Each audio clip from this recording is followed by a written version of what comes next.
Okay, good morning, everybody. Good morning. So today we're talking about William Bradford of the Pilgrim fame, and who sailed over on the Mayflower and had the first Thanksgiving and all that good stuff. But first, what did I leave out last week from about John Smith? Have you got a microphone? I do not. Okay. Am I not speaking loud enough? I'll try to speak. It's not your problem. Well, still, I do want you to hear me.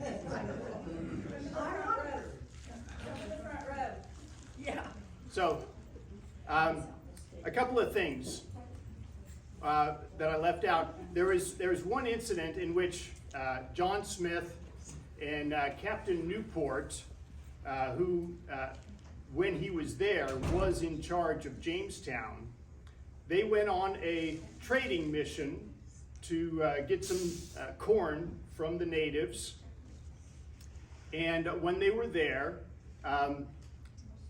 Powhatan, the great chief, was a bit more, a bit better at trading than Captain Newport.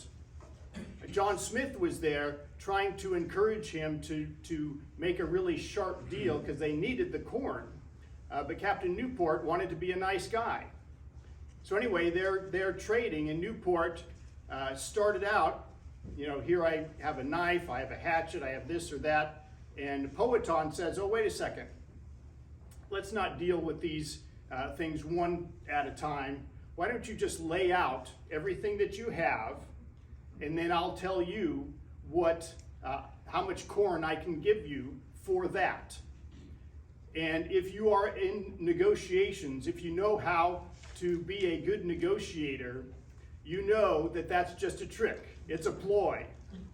That's the way you get the most for your side and the least for their side. And Captain Newport fell for it. John Smith would never have done that. But anyway, so he lays out all of the things he's going to trade: hatchets, knives, trinkets, and whatever it was. And so Powhatan looks at it and says, okay, I can give you 20 bushels of corn. And John Smith is just biting his tongue, thinking this is not the way you do it. And so Captain Newport traded everything that he had and got very little in the way of corn. And so John Smith is thinking, we need a lot more than that. So what can we do? So he had an idea. He had in his pocket some beads. They were blue, shiny beads. And he starts fiddling with them in his hand. And the chief, Powhatan, looks at him and says, what's that? He says, oh, it's some beads of mine that are very valuable. And Powhatan says, well, can I see them? He said, well, no, I shouldn't. These really are only for royalty. They're very special beads, invaluable. I could never part with them. And now Powhatan's like, wait a second. I really, really want to see those beads now. And John Smith is like, no, seriously, I'm sorry. I shouldn't have brought them out. This is only for royalty. I could never part with them. They're just too valuable. And so Powhatan at this point is just crazy wanting these beads, which is what John Smith wanted all along. So in the end, John Smith got 300 bushels of corn for these beads. The other thing I wanted to mention really quick, when John Smith had his accident and had to go back to England, it was right after the big armada had arrived with 300 colonists. So Jamestown now had 500 colonists altogether. But they no longer had John Smith, who is really the only one who knew how to survive in those numbers. The next spring, that 500 was 61. Oh, wow. They had died in droves, needlessly, because nobody knew how to handle the wilderness like John Smith did. Okay. Excuse me. Yes. With regard to the corn the Indians had, did they actually raise the corn in gardens, or did they Oh just yeah, they had harvest huge wild fields. corn? They had huge fields of corn. They did? Yes, Okay. yes. That the women tended, by the way. Men did not do farming. Yeah. So yes, in many areas, and we'll see more of that with Plymouth Colony. So William Bradford. I normally only show statues at the end of the slides because I want to show you the monuments of the various characters. There is no likeness of William Bradford that was done in his lifetime.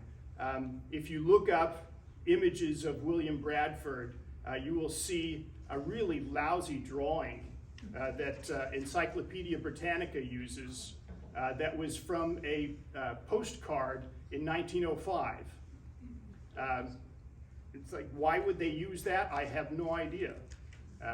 But anyway, so I just use this picture of a statue, which is the best that we have, I think. Okay. The bibliography. This first one is kind of a children's book for maybe middle school age kids. It's 200 pages. William Bradford, Plymouth's Faithful Pilgrim. It's nicely done. Has a few pictures in it.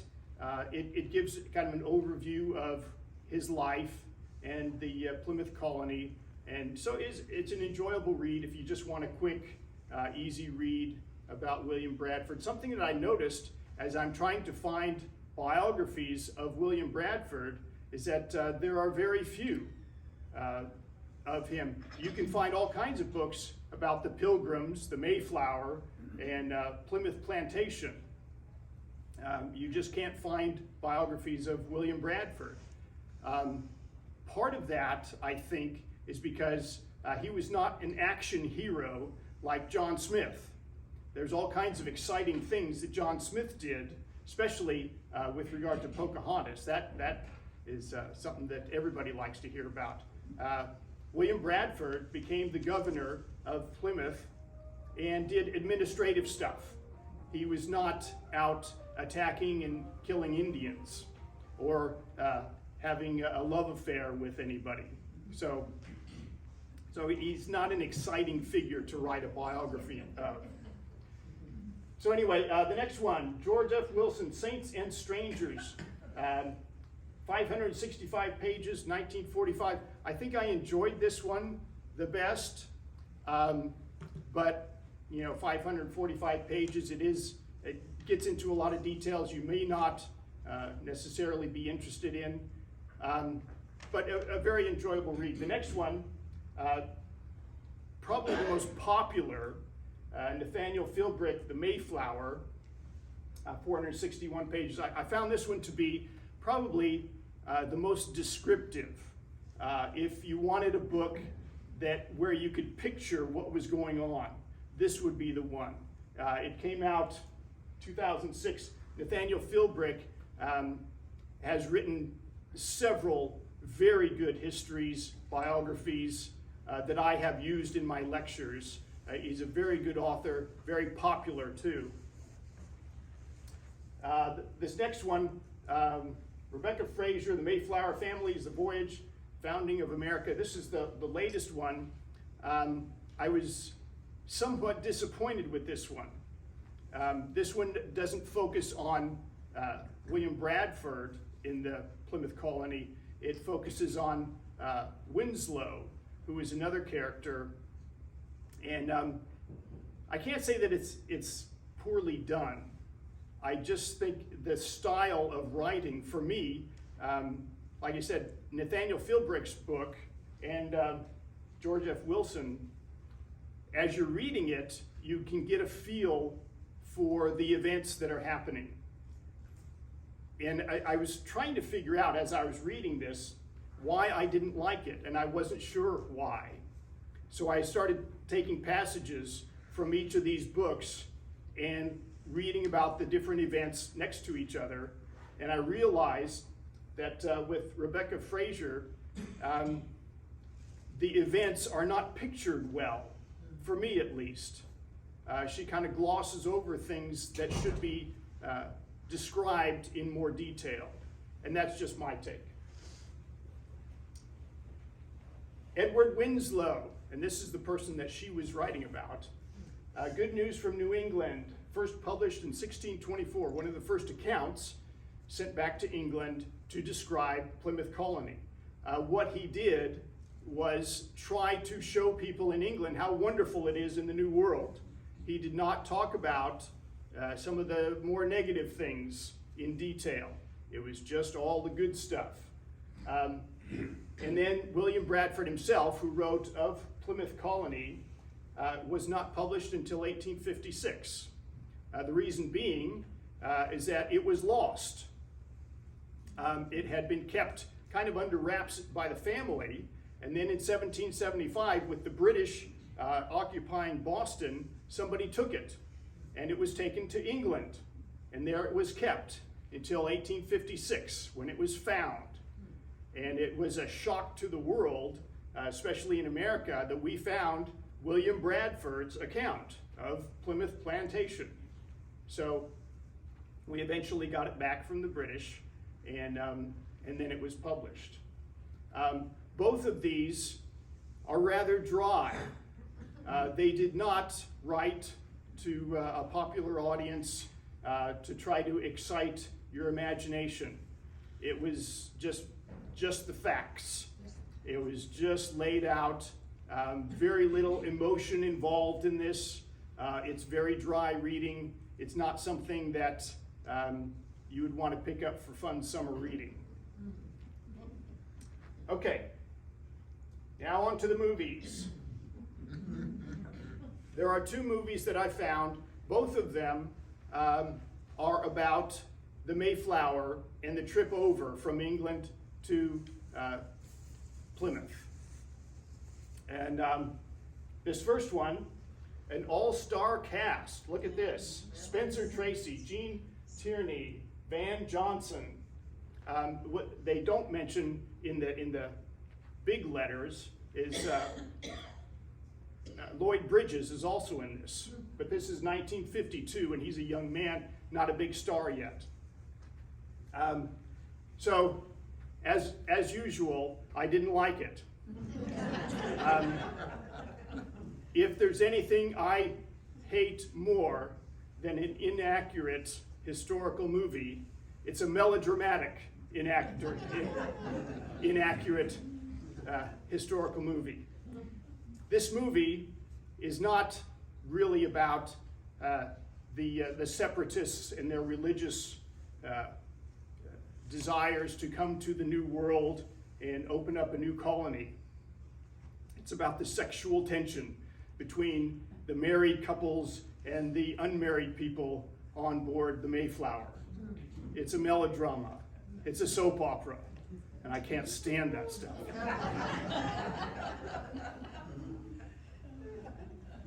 The next one has one of my favorite actors, Anthony Hopkins, is in this. He's the captain of the ship.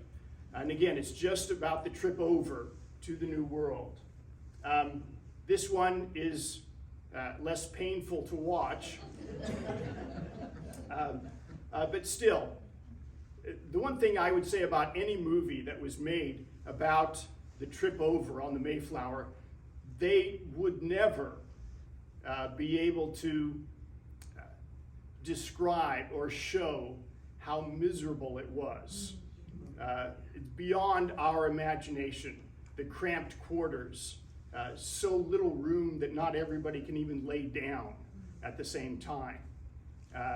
The emaciated people who got off the ship in the New World, many of them very sick, starving, miserable people.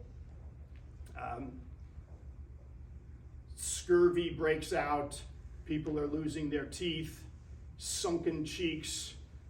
That would never be described. It wouldn't be in a movie. At least no one has done it. How long did the voyage take? 66 days. Yeah. But anyway, I haven't even gotten into the story yet. Yes. There's an organization of people who are descendants of the Mayflower. And those people, I don't know if they get together annually or what, but. We will see a picture of them shortly. Yeah. So the early years, he was born in March of 1590 to fairly well-to-do farmers, William and Alice Bradford. He was orphaned by 7 years old. His father died when he was very young. His mother died when he was 7. He went to live with his uncles. And he himself, as a child, was fairly sickly. He could not do the farm labor like he was supposed to. So he stayed at home and he read. He was a very smart, bright young man. So he read lots of classic literature. He got to know the Bible very well. And then as a teenager, he found out about the separatists. Now I can't spend a lot of time explaining the difference between, or what a separatist is, other than the Church of England was a church that some people were not happy with. When you can read the Bible yourself, and then you look at your church practices and you think, well, where did all these rituals and all these other things come from? And you say, well, if it's not in the Bible, maybe I don't want it. Maybe I shouldn't practice this stuff.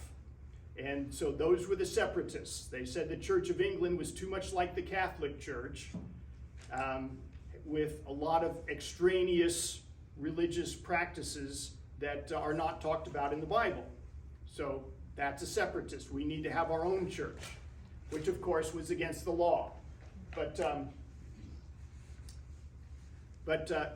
William Bradford was enamored of these separatists and started attending their meetings. His family was very angry. That's a terrible thing to do, to join these outlaws, these criminals who are not going to the Church of England.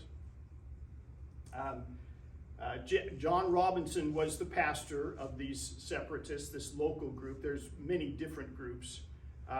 Actually a very good man, John Robinson, very wise, able leader of this group. Of course, they are often harassed, sometimes arrested. In other parts of England, in London, they are sometimes thrown in jail and left there. Jail back in those days, at that time and that place, could be a harrowing experience. You may die simply from lack of nourishment and disease, and many did. Okay, and here you have Scrooby Manor was the area, and this is more north in England. This is where William Bradford and his group would meet. And this manor, this is what's left of the area, the building in which they met. And the descendants would come and get together for to talk about how their families lived back in those days. So they decided at one point that this was too much. They needed to find some place that they could go to not be harassed by the authorities. Where can you go to have freedom of religion so you could practice as you please? Well, at the time, it was the Netherlands. So they decided, this is where we're going to go. Well, it's not so easy. Finding a ship escaping from England was not legal. If you are a separatist, you are not going to get permission to just travel to a new area to practice your religion.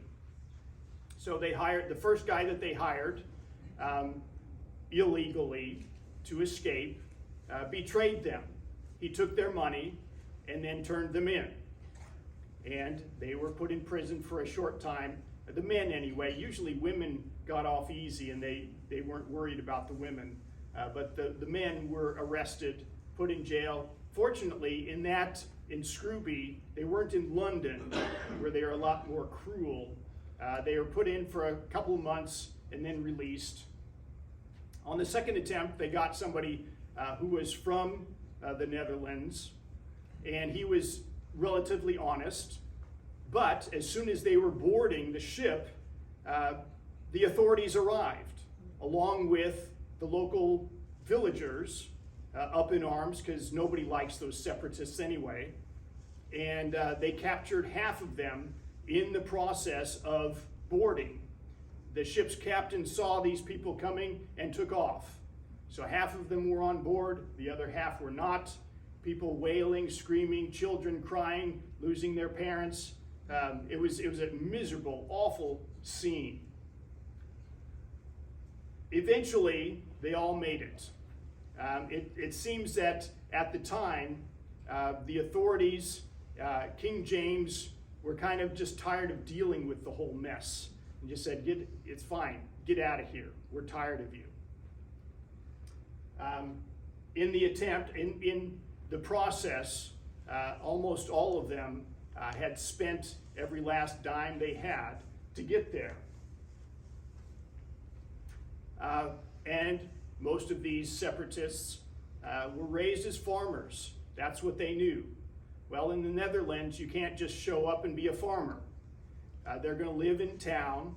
They started in Amsterdam. They moved to Leiden, which was somewhat more comfortable for them. But they became city dwellers, and they had to get jobs in the city.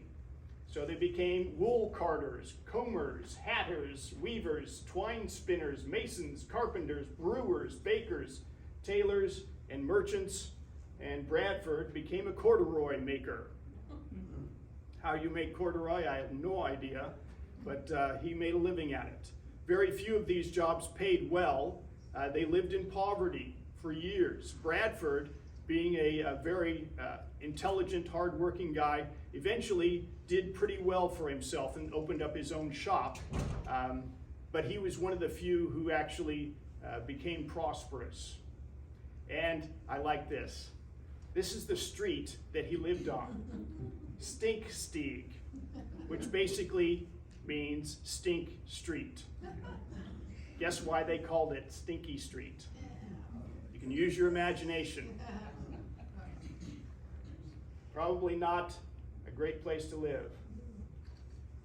So this is one of the buildings in which some of the Pilgrims lived, and there's a plaque. They have them in various parts of Leiden to commemorate the Pilgrims. So they were there for years, and there was a problem. Many of them were still living in poverty, did not live well, but more importantly, their children were growing up as Dutch. They didn't speak English well. They were going on in their worldly ways like the Dutch. And something that was kind of interesting to me was that these English men and women did not want their children to grow up to be Dutch. That bothered them. They were still part of the church, but the church was becoming Dutch.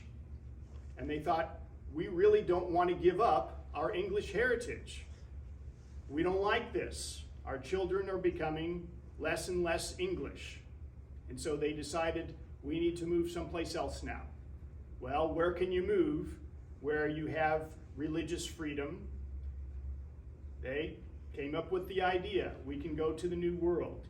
We have been reading John Smith's account of Jamestown. Some of it's not very good, but what we can do is sail to the New World and live apart from Jamestown. Maybe go to the north a little bit, and we could have our own settlement, and nobody's going to tell us what to do. So, they start talking to the Virginia Company, maybe the Virginia Company can foot the bill for our expedition the same way they did for Jamestown. Well, they were sort of interested at first, but then the Virginia Company was pretty near bankrupt because of Jamestown. They were not getting the returns. Nobody's bringing gold in. There were some furs and a few other trade goods that they were making some money off of, but all in all, it was a failure. So the Virginia Company wasn't going to work. There was a Netherlands company that was interested at first, and this could have been interesting because then it would not have been an English colony, it would have been a Dutch colony. That fell through when Thomas Weston came through from England and said, I have my own, or I'm associated with the merchant adventurers, and we will foot the bill for your trip over and supply you as your needs, and you will pay us off within 7 years. And so that was the deal. Of course, the amount that they raised, this merchant adventurers, wasn't as much as they would want to have. So William Bradford and the Pilgrims sold all that they had, raised money, and bought an extra ship, the Speedwell. This was a small ship. This is a ship that they would have in the New World so that they could use to go fishing or exploring or whatever that they needed to do. 60-ton Speedwell as compared to the Mayflower, which was 180 tons. So that kind of gives you an idea. We don't know what the Speedwell looked like. We don't know the dimensions. We just know that it was 60 tons. So anyway, they bought the Speedwell and other supplies, and they sailed to England first in the Speedwell. So they are preparing to sail. Trouble is, there's always delays getting supplies. Delay, which means also that it costs more money. You have the Speedwell sitting there in the docks that you have to pay fees for. The supplies that you are eating is still costing money. And so they were a lot later than they should have been, and they have to sell even more things to make money to pay the fees that they need to. Also, Thomas Weston brings the strangers, and this is kind of an interesting dynamic here. You have the saints and the strangers. This is how William Bradford referred to them. They're kind of half and half. There's 50 of the saints, the Pilgrims, and 50 strangers, more or less, that Weston brought to sail to the New World.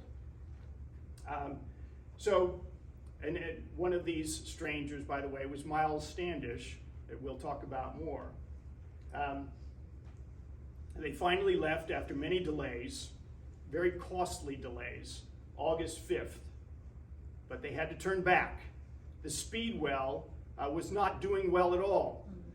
It was leaking terribly, so they came back, spent 2 weeks repairing the Speedwell, costing more money. They took off again. After 300 miles or so, they realized that the Speedwell still was not well repaired.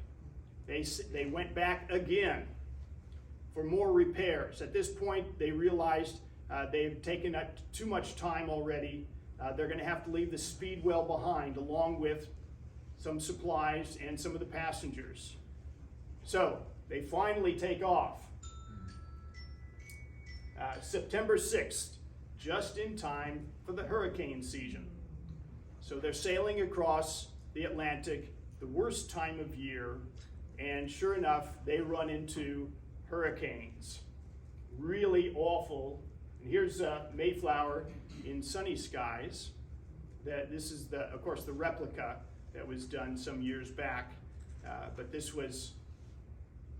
is what the Mayflower looked like. So it was, there's an account of the people who sailed across in the Mayflower 2, it's called. They sailed across and they encountered hurricanes. And the captain in his account describes how harrowing it was. And yet, the way the ship is built, if you face into the storm, the waves crashing against you, it is built so that it stays fairly stable if you're pointed in the right direction, which was a surprise to them. Anyway, for the poor pilgrims who are sailing across, like I said, it was a harrowing ordeal. They almost sank a number of times. The mast of the ship was crashing through the bottom, or through the bottom of the hull. And it just so happens that the pilgrims had a jack screw that was meant to lift houses. And they put that underneath the mast and screwed it up to push the mast back up in place. And that worked. If they didn't have that jack, they would have probably have sunk out in the Atlantic Ocean. So, rough winds carry the Mayflower out to sea. The saints and strangers, of course, are miserably sick. Many of the sailors, kind of the low lifes of the day, sailors are not known to be very nice people. They are mocking them, making fun of them. One in particular, who would call them awful names, was looking forward to throwing half of them overboard when they died.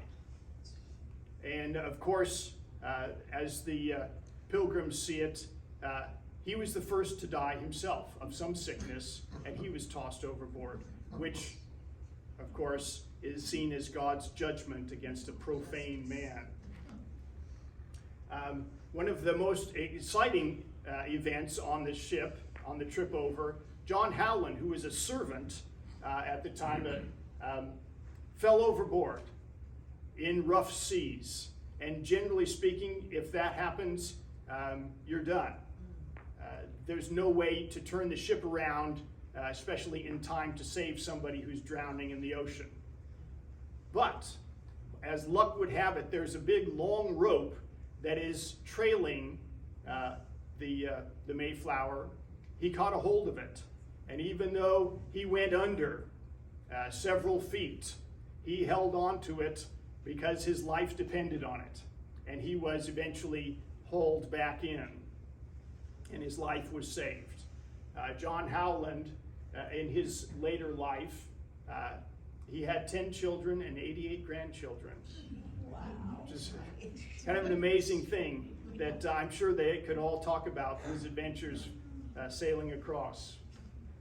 They finally see land November 9th, 1620, and here is the route that they took. The route they were supposed to take down here over to Jamestown or thereabouts. They got off course in the hurricanes, came over to New England, Cape Cod. And as soon as they landed in Cape Cod, they realized they were too far north.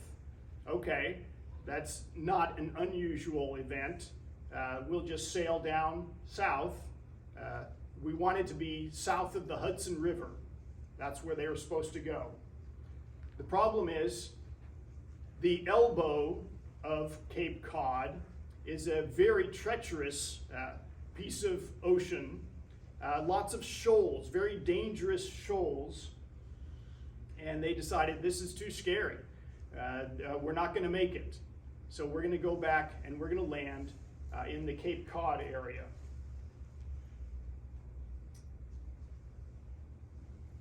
So here is Cape Cod. Here's the elbow and the shoals around here. Anybody familiar with this area at all? Do you know about this, the shoals out there? That apparently there's a lot of sunken ships in this area right here.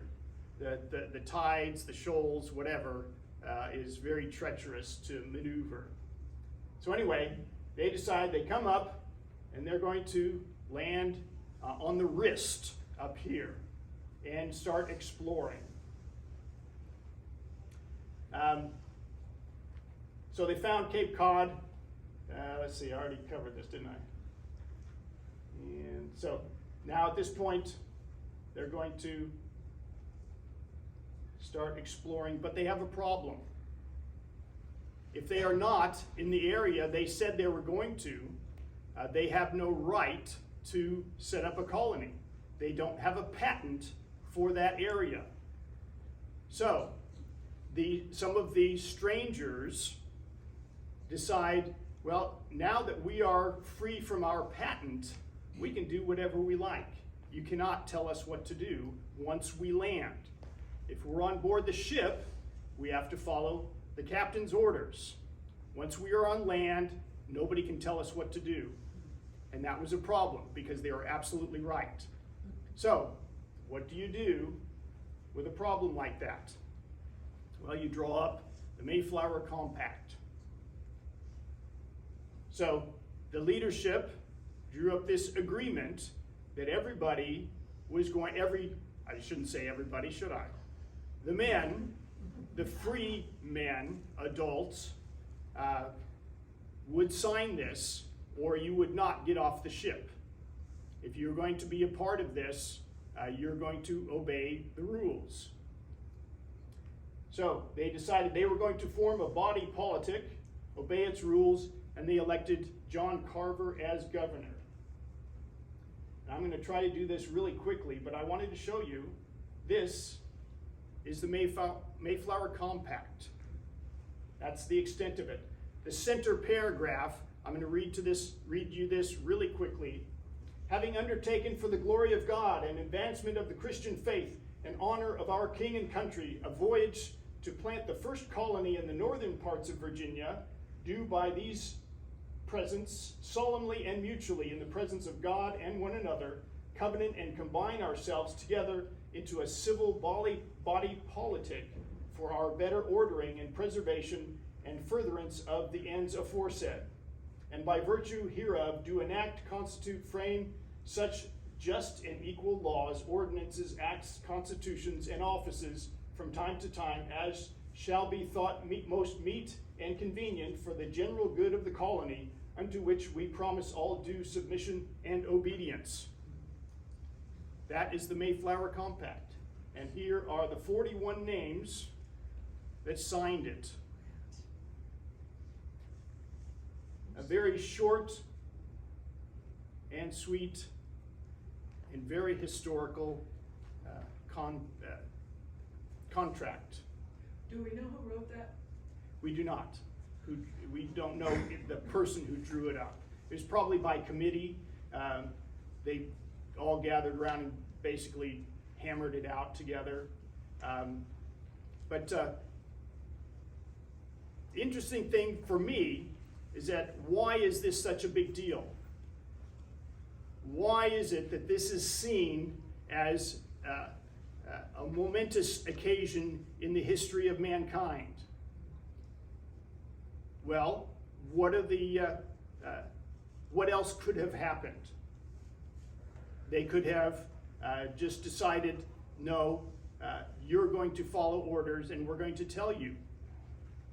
We could say, we know that this is an extra legal thing that we're doing, that this colony does not have the constitutional rights or the legal rights to be where it's at, but we're going to tell you what to do anyway, and we will punish you if you do not follow our leadership.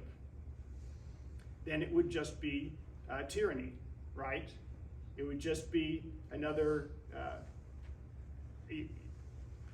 society in which the people have no say and they are just told what to do.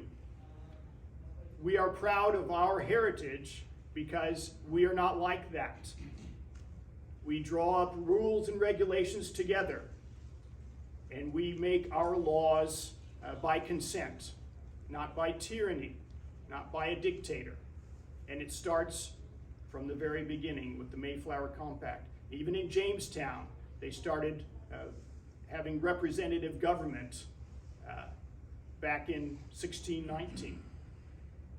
So that is why it's a big deal, because just about anywhere else, this would not have happened in the way it did. You would just have a tyrant ruling.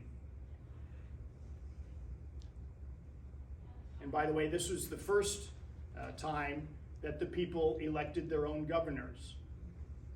In Jamestown, the governor was appointed, not elected. So, they are now in Cape Cod.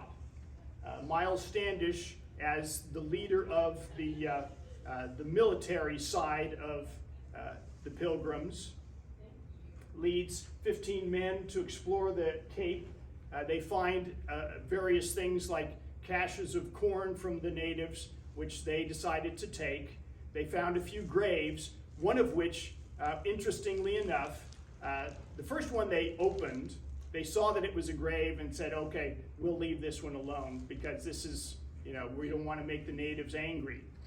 And yet the temptation was too great. They see more of these graves and they start opening all of them. And sometimes they find things that they want and they take them. One grave in particular was a very curious thing because the person inside had blonde hair. And so they figured, well, and he was also with a young child who was also dead. And they thought, well, this is strange.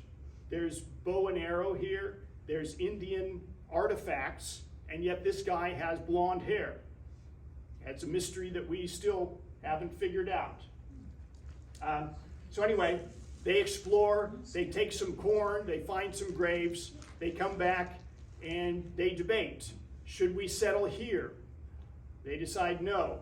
Ultimately, this is not going to be a good place for our settlement.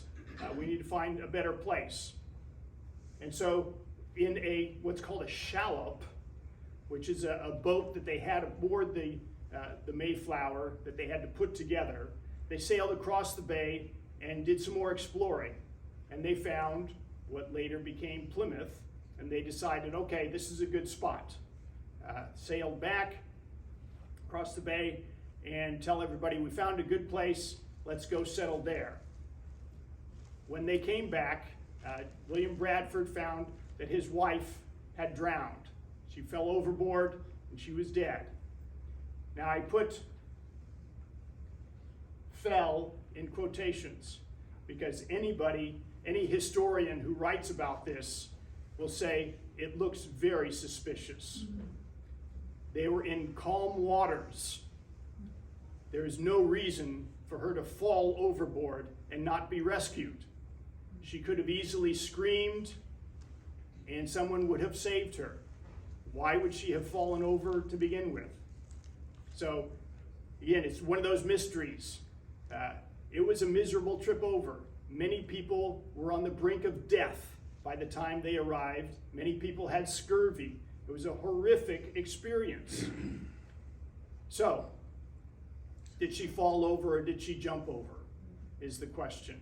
In any case, she is now gone. William Bradford, in his accounts, did not mention anything except that she had passed away, like any other person that he marks down in his book. This person died today, that person died today. Same with her.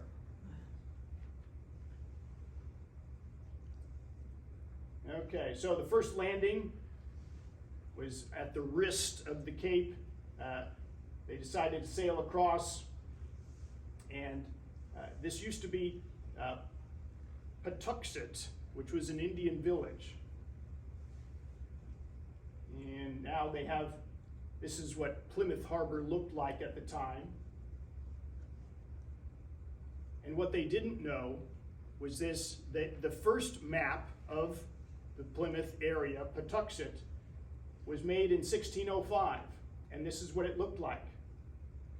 Village, village, village, cornfields all around it. This was a heavily populated area. Thousands of Native Americans lived here. They were all gone. They were all dead. Back in 1617, the plague came through. Some sailor had passed yellow fever onto the Native Americans and wiped out the whole area. This village in particular, everybody's gone. And so one of the things that the Pilgrims really liked about the area is that it was all cleared. The forest was cut back. You could tell that there were fields of corn that had not been tended to in the last 3 or 4 years, but they were there. And for the Pilgrims, this is like, wow, this is great. It's all set up for us. We just have to build our houses, and we have the fields already there. One thing that they also found amongst it throughout the area were bones, skulls laying around, because there weren't enough people to bury them. So just like the Jamestown settlement, the first few months of the Pilgrims' experience in Plymouth was death. They start building a shelter by December 25th, which, by the way, is not a holiday if you are a separatist. That is what the superstitious people back in England, with the Church of England or the Catholic Church, that's something that they do.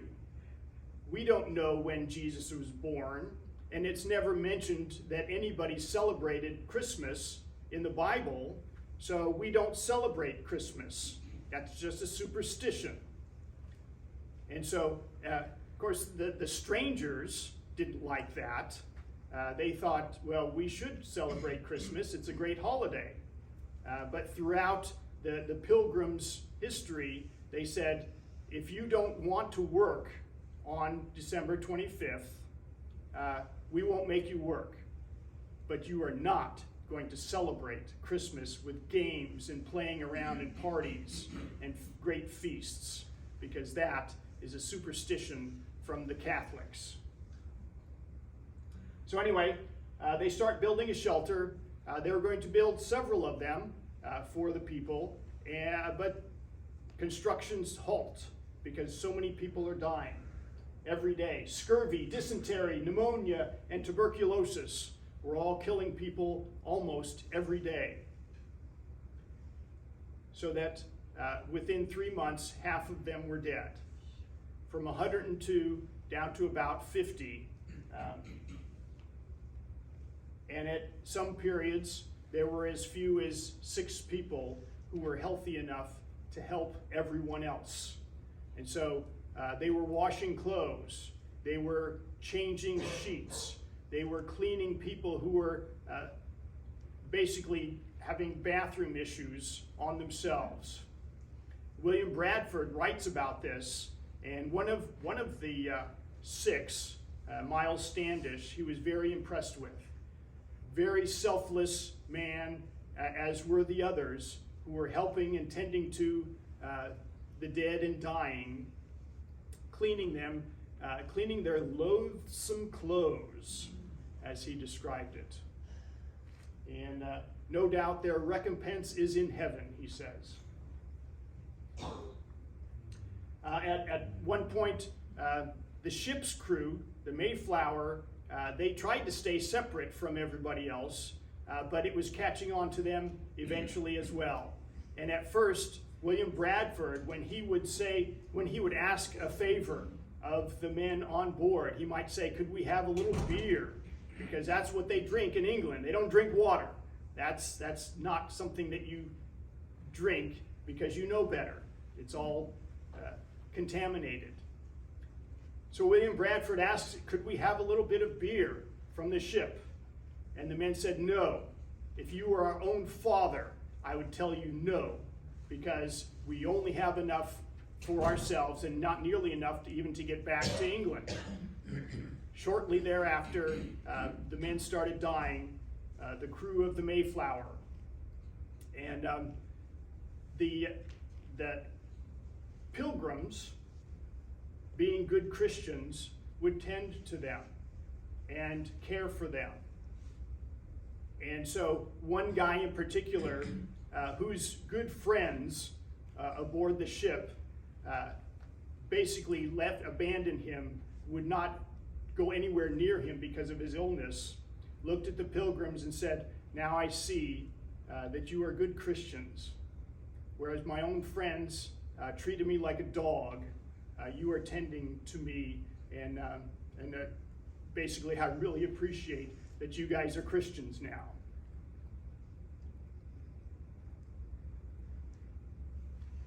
And of course, there's the Native American issue.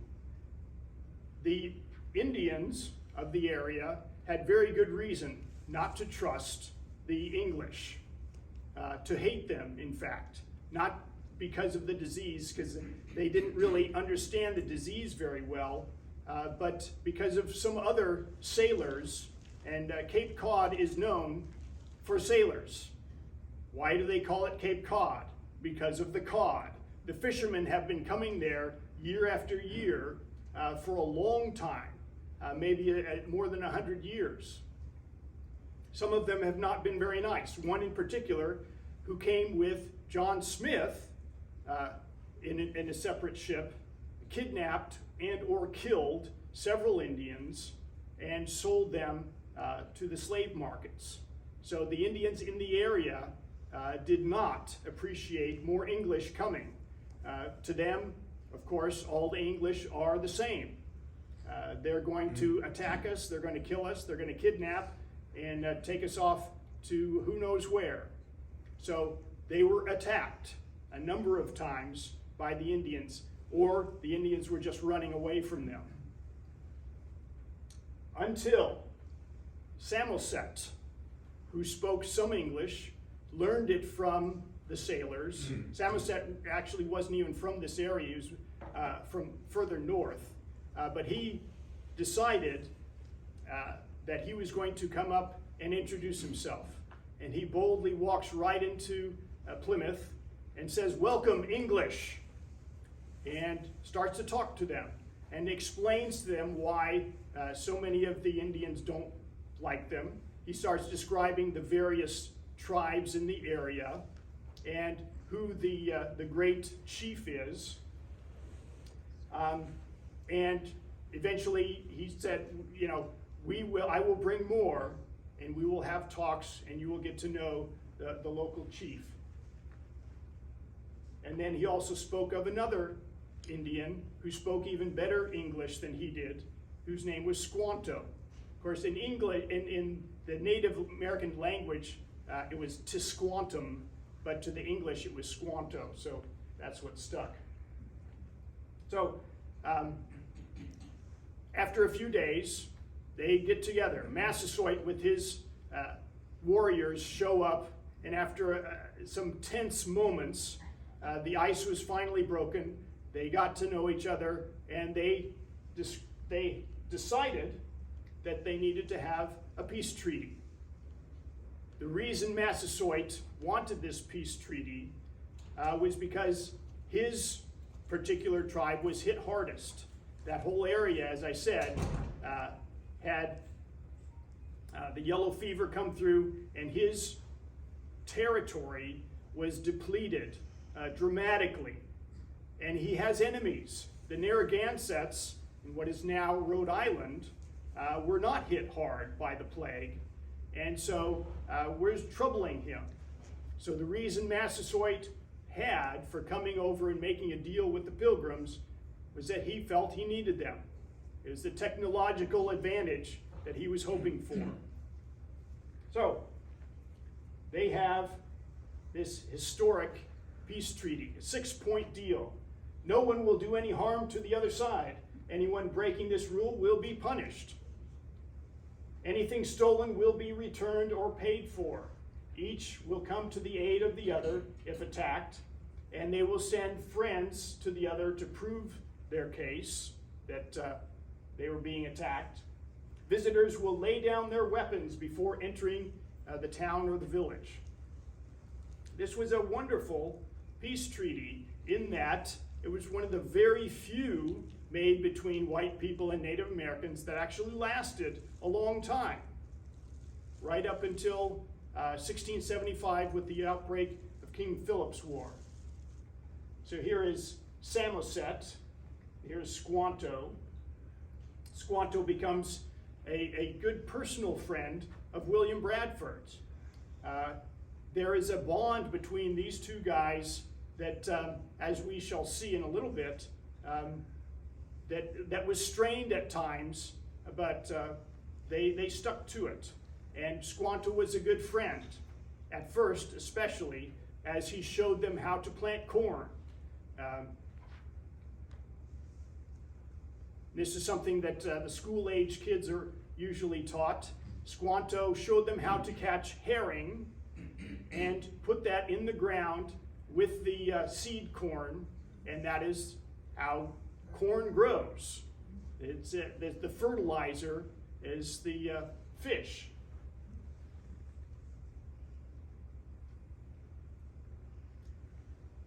So John Carver, who is the first governor of Plymouth, dies. April 1621, working in the field on a hot day, John Carver complained of a headache.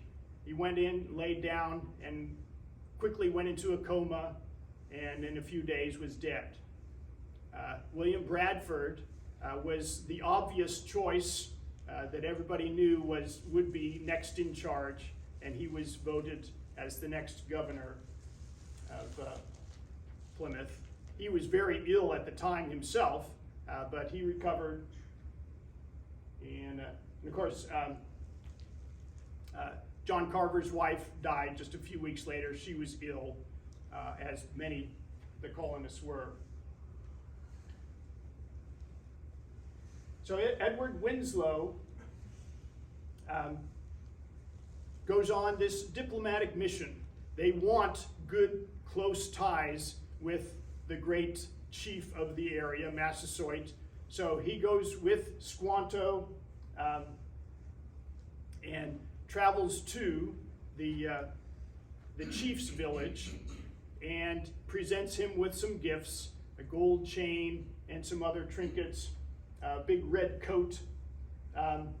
One of the issues that they had to discuss was that lots of Native Americans were coming to Plymouth, enjoying their hospitality and staying and not wanting to leave. For Plymouth, that was a big problem because they didn't have a lot of food for themselves, and yet they were expected to give food to the many visitors who were coming to stay with them. And so Winslow had to explain this to Massasoit, saying, look, we love your people. We do not have enough food for all of these people who are coming to stay with us. So Massasoit, he understood. As a matter of fact, when Winslow came to visit him, Massasoit in his little village had almost no food either at the time. And he was somewhat embarrassed because he couldn't present any gifts of food to his visitors. So anyway, they made an agreement that the Native Americans were not going to come so frequently and so many to stay at the Plymouth Colony. So Winslow describes his time. He spent 2 nights there with Massasoit. He describes how awful it is to sleep among the Native Americans. Massasoit himself, the great chief, said, "You will sleep with me and my wife on our mat together." So he did.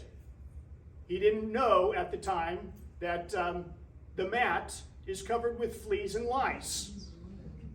He didn't know that Massasoit, among many Native Americans, they love to sing themselves to sleep, sometimes late into the night.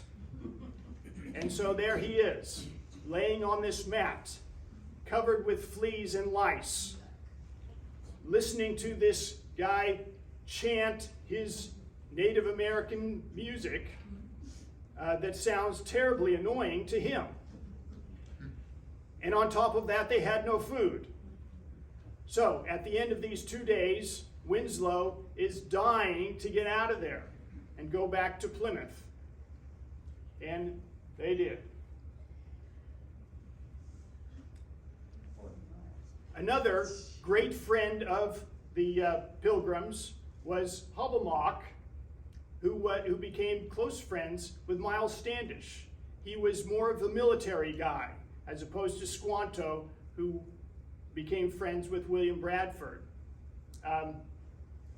So Hobbamock, who is now friends with Miles Standish, he shows up, he runs breathlessly into town and says, Squanto, I think, has been killed by this other tribe. And this guy named Corbitant, he's from his village, he's planning an attack. So Miles Standish says, okay, we're on it. He gets together his men and they travel. They come into the village, they're threatening everybody. Where's Corbitant? Where's Squanto? Well, it turns out Squanto was not killed. He was perfectly well. Corbitant wasn't there at the time, but he was a very threatening sort of guy. And at that time, nobody was hurt, but everybody was scared. And that was a good effect that Miles Standish wanted. And suddenly a lot of the villages are sending presents to the Pilgrims saying, we want to be your friend. We are not threatening. We won't attack you. And then we come to the first Thanksgiving. A lot has been said about the first Thanksgiving, and yet there is very little that we know about it.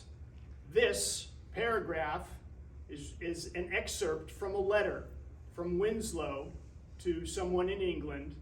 This is all that we know about the first Thanksgiving, and I'm going to try to read this really quick. Our harvest being gotten in, our governor sent 4 men on a fowling so that we might, after more special manner, rejoice together after we had gathered the fruit of our labors.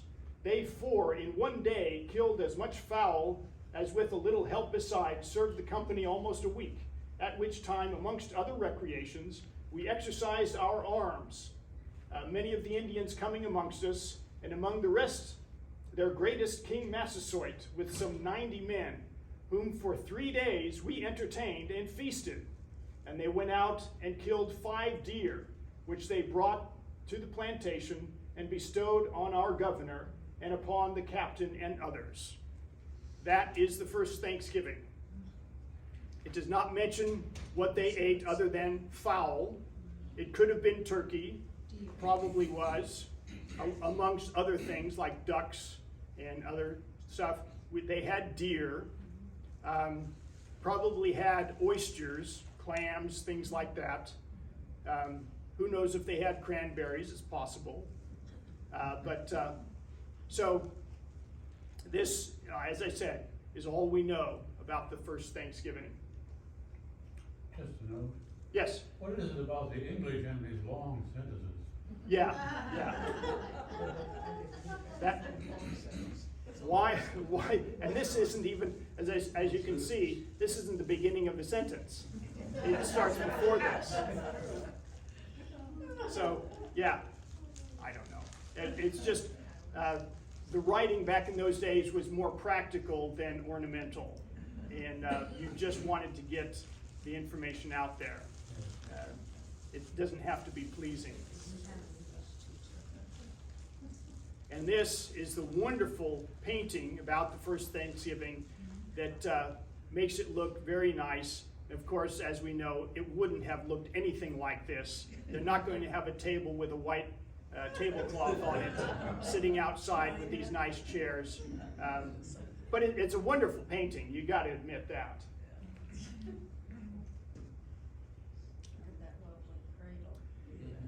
Yeah, nice cradle, isn't that?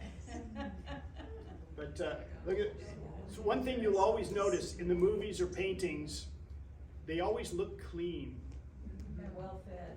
And well fed, yes. Nobody has sunken cheeks. Nobody's teeth are falling out because of scurvy. And they all have a nice tone to their skin. Yeah, it's sad that this was not the case. Yes? I notice also that a lot of people are wearing white. White attracts insects.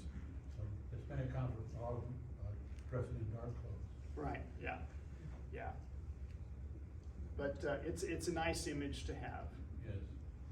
It's just sadly not true.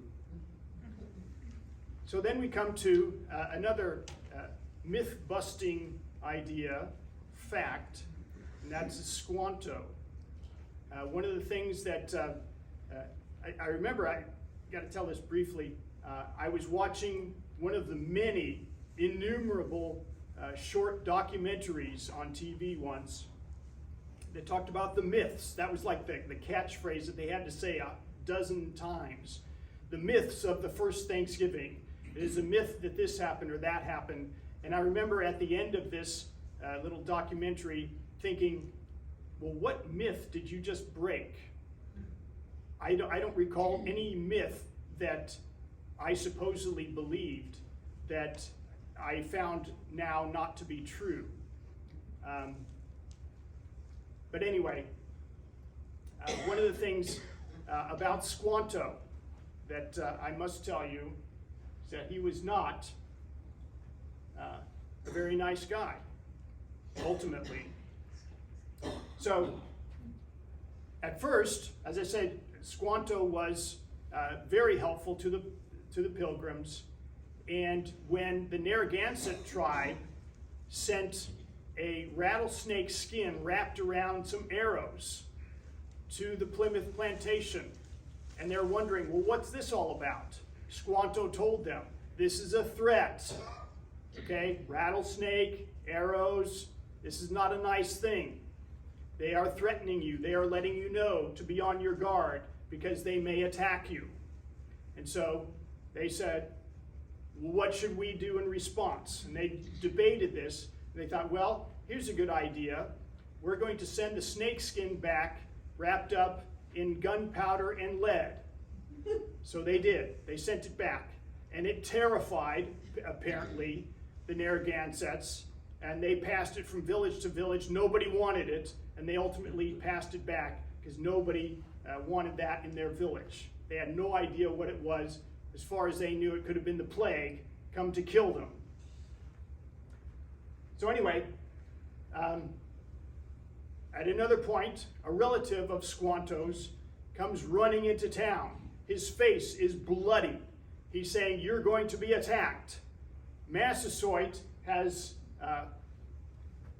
gotten together with the Massachusetts Indians, which, as we know, are northern, up in the Boston area, which has not yet been settled. The Massachusetts Indians and Massasoit have gotten together, and they're going to attack you, and they could come at any time. Well, Hobbamock is right there, and he says, no, Massasoit would never do such a thing. I've known him all my life. That's a lie. You should not believe this person who's a relative of Squanto. What we should do is send somebody over secretly and see what Massasoit is up to. So they did. And so this messenger comes back and says, there's nothing going on. Okay? There's no preparations for war. Nobody's talking about Plymouth Plantation as an enemy. Massasoit seems as friendly as ever. And so now they're suspicious. Why in the world would this person say that? So they do some more investigating. Massasoit finds out that this story has been passed around, and he's livid with anger. And he does some investigating into Squanto and finds out that Squanto has been going around to all the villages telling them that he is good friends with the Pilgrims, and the Pilgrims have the plague buried in the ground and could release it at any time to anyone that they don't like. Now, if you are my friend, if you follow me and not Massasoit, I will make sure to protect you. And of course, a few gifts wouldn't hurt either. So all these villages are now terrified of the Pilgrims and want to support Squanto instead of Massasoit. At least that was the aim in mind. So, Massasoit sends messengers to Plymouth and says, basically, we want Squanto's head on a platter. We have an agreement. Criminals like him are to be given over for punishment. And Bradford, very embarrassed, very upset, doesn't want to lose Squanto, his good friend, for the last 2 years.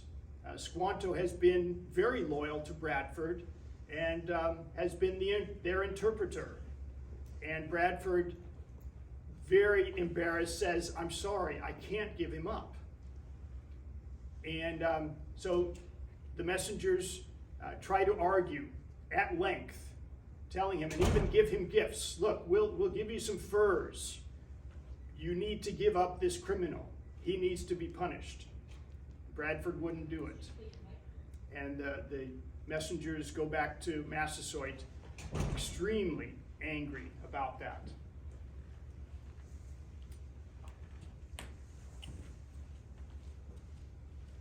Later, Massasoit becomes ill. He has contracted typhus and seems to be at death's door. They send a messenger and tell the Plymouth colonists that Massasoit is going to die soon. They send Winslow with Hobbamock over to see him. Hobbamock, who has great respect for Massasoit, is very distraught that his good friend, this great leader, is dying. Well, they finally get there, and he's surrounded by his tribe, and they're all moaning and upset and trying to do whatever they could to help him. Winslow describes the scene. He's so crowded, you could think you probably couldn't even breathe because they crowded him so much. Winslow comes in and he offers him some preserves, like jam.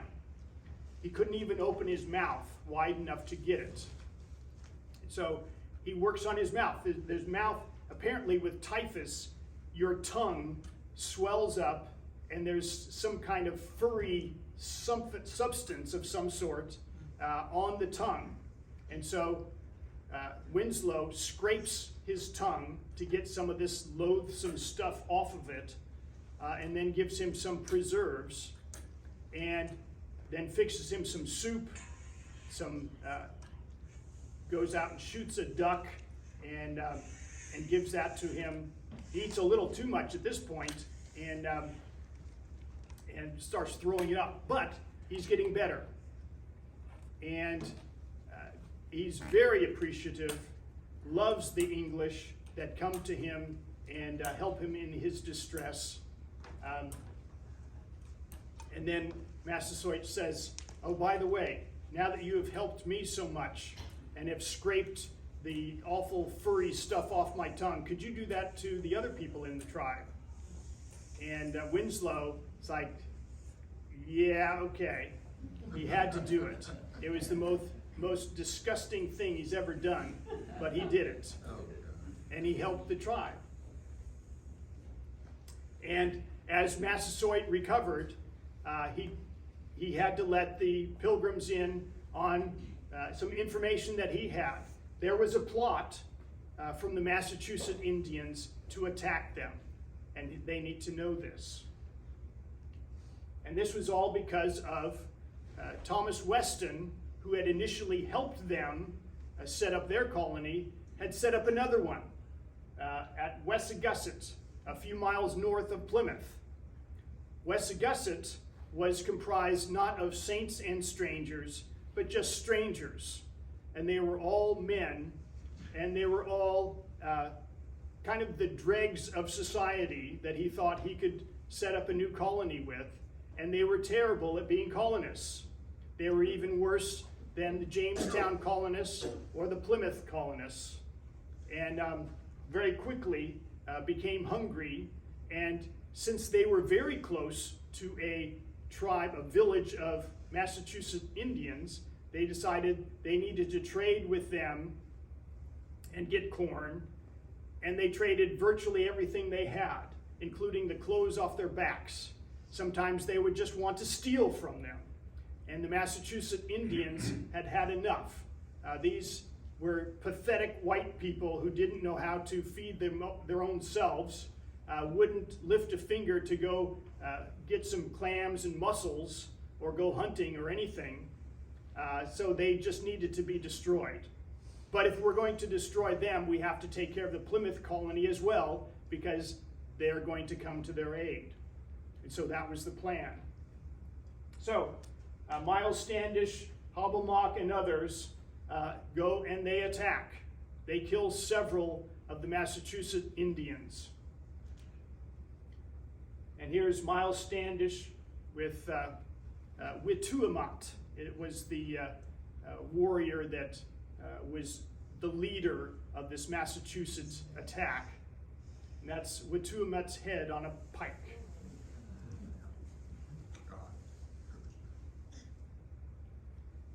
And the last years. Here I am skipping ahead many, many years. I've just talked about the exciting stuff. The rest of it, somewhat more mundane. But in any case, the Pilgrims, their 7-year debt lasted 28 years. One bad luck event after another prevented them from paying this debt off. Sometimes it was, the most tragic was there was a ship loaded with furs and other valuables that would have paid off a good portion of the debt early on. It was captured by Turkish pirates right off the coast of England just before it landed. And so great tragedy. But that sort of thing would happen over and over again. Whether the ship loaded up with goods would sink at sea, or they were being cheated by the merchants in England, one thing after another just kept them from paying off that debt. But paid it off they did after 28 years. The peace treaty that was signed in 1621 lasted until 1675 with the outbreak of King Philip's War. King Philip was so named because he looked like King Philip of Spain. For some reason, they named him that. He was the son of Massasoit. He had had enough of the English taking their land. So they, very bloody war in 1675, but that was the end of the peace treaty. William Bradford and Massasoit remained friends throughout their lives. Bradford died in 1657 at the age of 67. Massasoit died in 1661 at the age of 80. Not unusual for a Native American to live that long if they didn't die in battle. A very healthy life they had in many ways. Any questions? Yes? Do we know how many were on the ship's crew of the Mayflower? I did know that, and I don't have it. I think it's something like 30. I'm guessing 30 to 40, but Okay, I I'm just not wondered how sure. To man a ship with all those sails, how Right, many people right. you'd have to have? Yeah. Yes. What's the difference between a pilgrim and a Puritan? Thank you. Yes, I totally forgot about that. But so a pilgrim and a Puritan don't necessarily have to be different at all.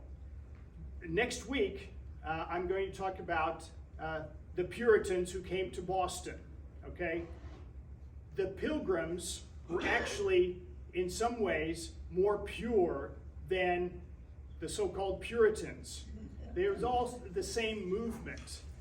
When the Puritans came to Massachusetts, found Boston in that area, they were so named because that was the name that happened to come up at the time, to call them that.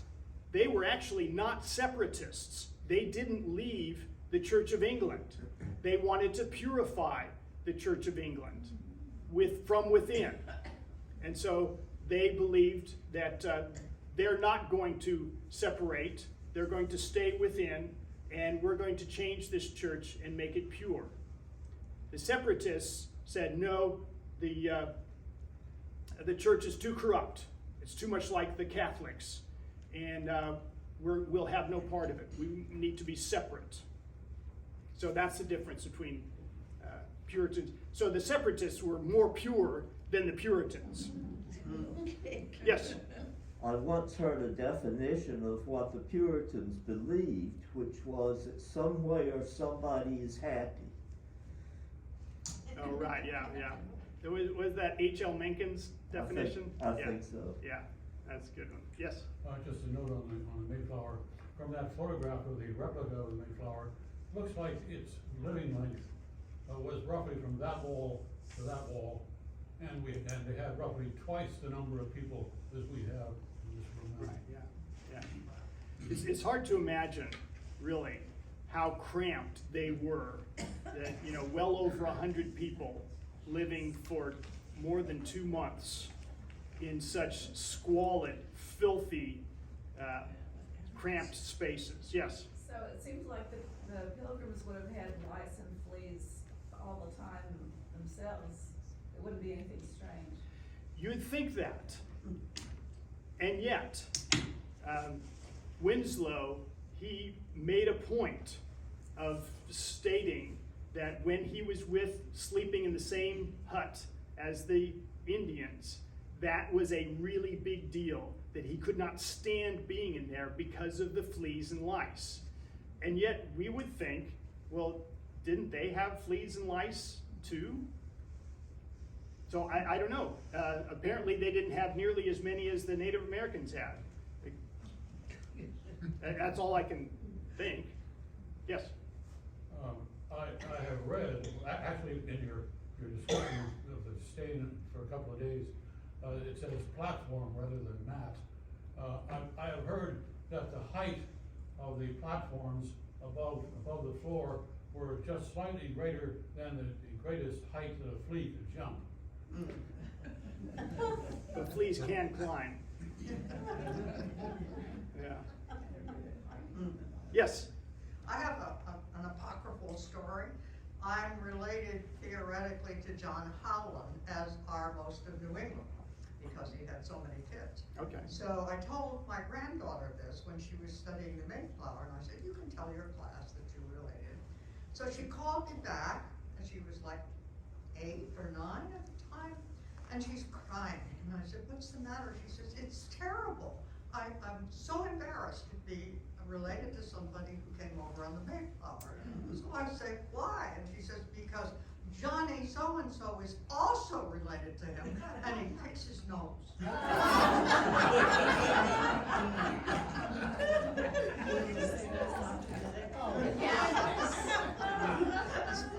I thought for sure you were going to say something about there was a Native American in the class who called them all murderers or something. All right. Any others? Okay.